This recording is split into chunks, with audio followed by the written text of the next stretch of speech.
So NBA trade season has been heating up like crazy right now. The biggest names are Jimmy Butler, Zion Williamson, Zach LaVine, De'Aaron Fox. Um, the Jimmy Butler thing has been very public. Today he got suspended for 7 games for conduct detrimental to the team in practice and in the game. It's obvious he's not really trying out there. I believe it was 6 days ago. Pat Riley said that the team was not going to trade Jimmy, but with how the NBA is, you know that Jimmy's going to be dealt. Um, as far as Jimmy, he's making about $58 million this year, and yeah, that's a lot of money. That's really hard to make up here. The teams that were on his list were headlined by the Mavericks, Warriors, Rockets, and Suns. Of those options, I think the Warriors would be the most plausible in terms of Jimmy actually wanting to go there and be willing to sign an extension with them. Um, Teams like the Rockets are definitely possible in terms of the assets they could give up. A lot of young players. They're going to be willing to take that cap hit. But I don't know. I don't know if that's the move for Houston. It would take contracts like Dylan Brooks and Fred. So interesting little package that Houston could put out there for Jimmy Butler. But I have a feeling that it would not be the winning bid. I mean, the Phoenix trade scenario doesn't really make a lot of sense to me. Bradley Beal has a no trade clause. It makes up the money, but that would definitely benefit the Suns, in my opinion. I feel like Jimmy would be a better fit alongside KD and D Book, but I don't think Miami would do that. Phoenix doesn't really have the draft compensation that would make that deal possible. So I would personally consider Phoenix to be completely out of the race. Dallas, they would have to use a contract like Clay and maybe PJ Washington. Don't see that happening. One that I do see happening though that's not mentioned as much is if Denver did a little bit of something with like a Michael Porter Jr. For Jimmy Deal, they might have to put in Zeke Naji's contract, who has just been awful by the way. That might work. I'm pretty sure they're pretty low on draft capital, but that could work. For the Zion Williamson situation, this might be the hardest one to gauge of all of these player situations because Zion has been barely able to play. His rookie year, he only played 24 games. Second year, 61 games. Pretty good for Zion. 29 games third year. It's pretty bad. 70 games last year, which, that was really looking like it was looking like Zion was catching a stride, but injured right before the playoffs. And then this year he's only played 6 games thus far. So this might just be a situation where the Pelicans are they're frustrated with this whole experience because, I mean, Zion has honestly been a negative asset since they've had him. He's been a great player when he plays. It's just he rarely plays. And if they could get some value, if they're trying to be some form of competitive team that could make their team better. I don't know what type of draft capital you could get for Zion at the moment. And like the only types of teams that I could see like making this move is like a really good established organization like Miami or San Antonio. But then you have the whole conversation of what contracts are you throwing in there because I don't think the Pelicans are going to trade for Jimmy Butler. The Spurs could, if they use some contracts like maybe like Keldon Johnson and Zach Collins. But at that point, is it even worth it for the Pelicans? Like, if I'm the Pelicans, I'm playing the waiting game. But there's also a chance that a team like Utah or Washington, like a really bad team, goes out there and tries to strike for Zion. Just take a chance.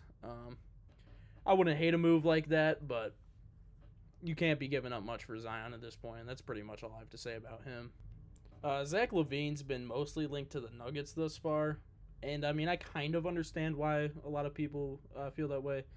There's kind of a hole in the roster at shooting guard for the Nuggets, but I don't feel like the Nuggets need a dominant scoring presence. I kind of feel like where the Nuggets are right now is they need to try to reacquire some of that depth they had for their championship team because this team is much more shallow than the teams they had in the past.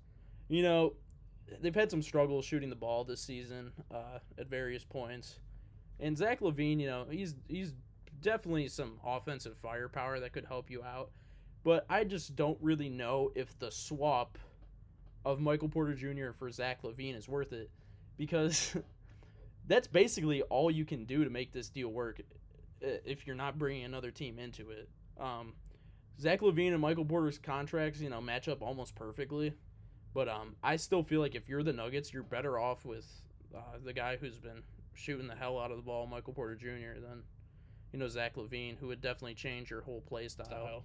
A scenario I could see personally for him would be like a trade to the Magic, where he's dealt for maybe KCP and Anthony Black. Some young prospect in there. You'd also probably need to add another guy in there to make the salaries work. Jonathan Isaac comes to mind. But then again, it's just the whole conversation about, is it worth giving up your depth for Zach LaVine at this point? That's kind of a decision for front offices to make. I personally don't believe so. But I feel like Zach LaVine's kind of at a point where people think he's much worse than he is, or people think he's much better than he is. Zach LaVine is going to score the ball really well for you, but he's not really going to do much beyond that. He's not really an exciting playmaker or defender, but he can definitely get your offense going. And I feel like that's something Orlando could use.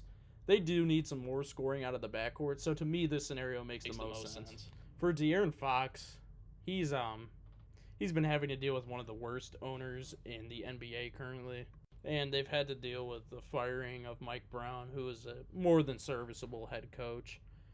2 years ago, they were the 3 seed, 46 wins. Then I believe last year they got knocked down to the 9th seed with, I believe, like 46 wins, maybe 45. So only about a 2 or 3 win difference, but a very different result in like season outlook.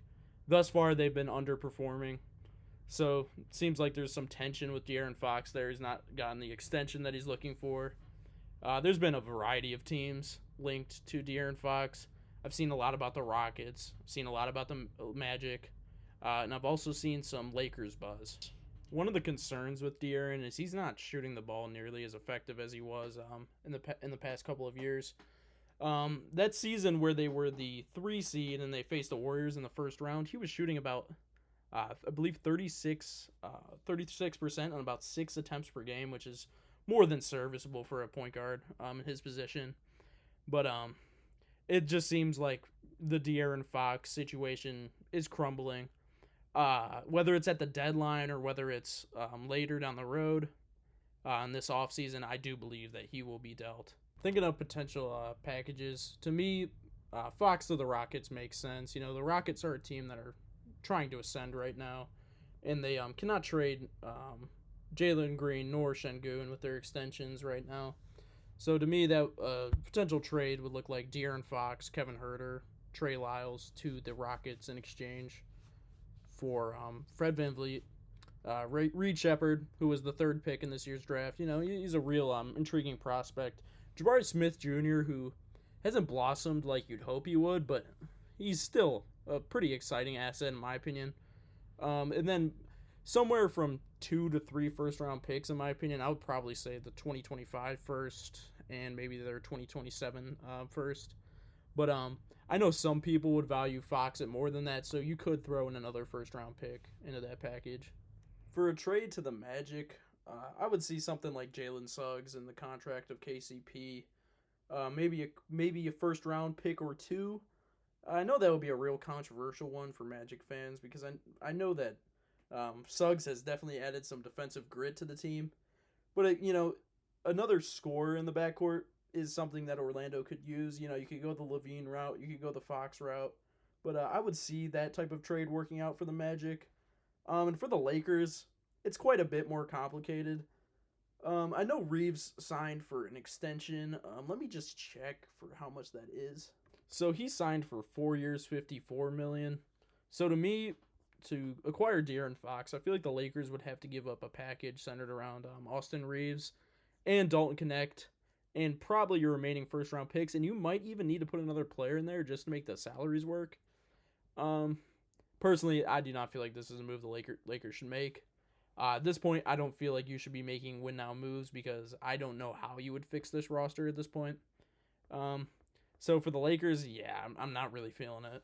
With all this Kings turmoil, I think something like people are kind of forgetting to maybe talk about or think about is the fact that I think Domantas Sabonis could be growing unhappy, but there's not really any buzz around that yet. But I would just tell you guys to maybe monitor Domantas Sabonis because in a crazy scenario, he could be dealt by the deadline or the offseason too. If the Kings are just trying to hit a full rebuild switch with this.